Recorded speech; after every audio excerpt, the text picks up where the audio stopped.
আসসালামু আলাইকুম। সকলকে ধন্যবাদ জানিয়ে শুরু করছি আজকের ভিডিও। আজকের আলোচ্য বিষয় হচ্ছে যে সকল ক্ষেত্রে খুব দ্রুত রোগীকে হসপিটালে প্রেরণ করতে হবে।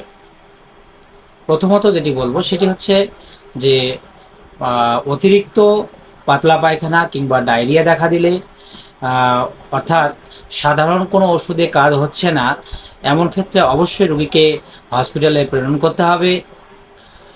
অথবা 6 ঘন্টার বেশি যদি বমি কিংবা পাতলা পায়খানা দেখা দেয়, সেক্ষেত্রেও কিন্তু রোগীকে কোনোভাবেই বাড়িতে রাখা যাবে না, রোগীকে অবশ্যই হসপিটালে প্রেরণ করতে হবে।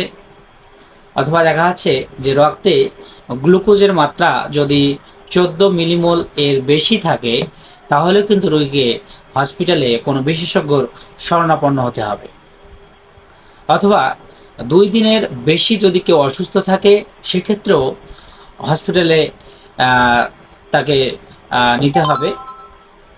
অথবা পেট ব্যথা হচ্ছে, সাধারণ গ্যাসের ওষুধ কিংবা টাইমোনিয়াম মিথাইল সালফেট গ্রুপের কোনো ওষুধ খেয়েও পেট ব্যথা কোনোভাবেই যাচ্ছে না, সেক্ষেত্রেও রোগীকে হসপিটালে নিতে হবে।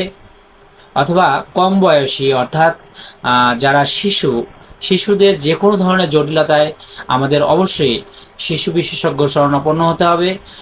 অর্থাৎ শিশু বিশেষজ্ঞ শরণাপন্ন হয়ে হসপিটালাইজড করাতে হবে বাচ্চাকে। এরপর হচ্ছে যে শ্বাস প্রশ্বাসে কোনো রকমের জটিলতা যদি দেখা দেয় কিংবা শ্বাস প্রশ্বাসে গতি যদি খুব বেশি দেখা দেয়, এক্ষেত্রেও কিন্তু রোগীকে হসপিটালে নিতে হবে।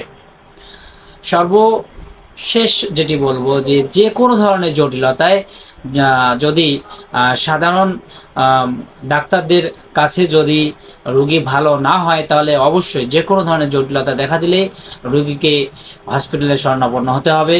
তো ধন্যবাদ সকলকে, সবাই ভালো থাকবেন, সুস্থ থাকবেন। আসসালামু আলাইকুম।